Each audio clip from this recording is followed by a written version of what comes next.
How about we take you back to one of your old beats in the Cincinnati Bengals, the whole dilemma with Jamar Chase. Do you think we get an answer on the contract this week? Do you think he plays without the contract? What do you see with this one here? So I'm hearing no deal was imminent with Jamar Chase and the Bengals.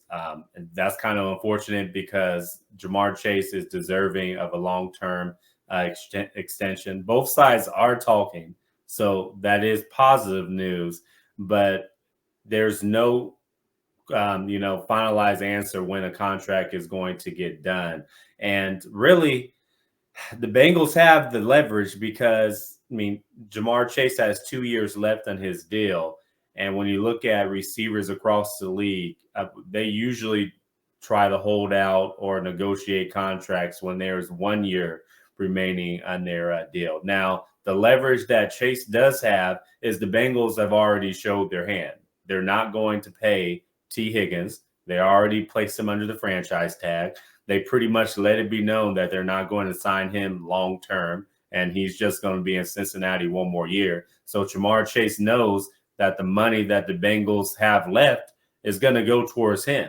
It's just a question is, what's the money going to be like? And can both sides come to a mutual understanding, mutual agreement, and be happy with the numbers? And for the Bengals, they probably want Jamar Chase to come under a Justin Jefferson, come under a Tyreek Hill. And if you're Jamar Chase, you're like, I'm just as good as those guys. So I want right there comparable or even above. So I think that's the sticking point right now.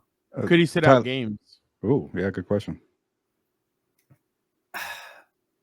I hope not, but I can see a scenario where he sits out week 1 just to prove a point because the Bengals play the Patriots week 1. The Bengals could beat the Patriots without Jamar Chase and might be able to beat the Patriots without Joe Burrow. But okay, I don't know about all that. Hey, Jake Browning did well last year. Needless to say, the Bengals will beat the Patriots with or without Jamar Chase. With T. Higgins and that defense, I have no doubt, especially with Joe Burrow behind center, that they'll win week 1. The question is, though, if he sits out week 1, is he going to play week 2? Because they have no chance against the Chiefs without Jamar Chase. Yeah, Tyler, it's a weird scenario with the Bengals because, as you know better than anybody else, like they have a way of doing business, and it didn't make an exception for Joe Burrow because he's a quarterback, and they've never had a quarterback that good.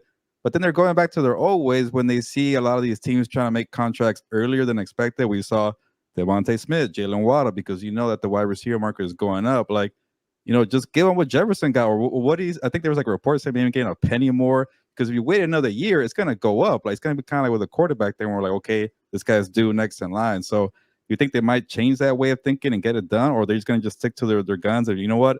You still have 2 years left on your deal. But I do like, by the way, Tyler, that the wide receiver market is not like the quarterback market. We're like, okay, you're next up. You haven't done crap in the playoffs. You get paid. Like we saw Jefferson, number 1. We saw Lamb. And then we see like DJ Moore and Jalen Waddle and Brandon Ayuk right below that because there is a positional ranking. Obviously, Chase would be top 3. But just to go back to my point, like, do you think the Bengals might finally get out of their old ways? I think they will eventually. But sometimes it's tough to break old habits.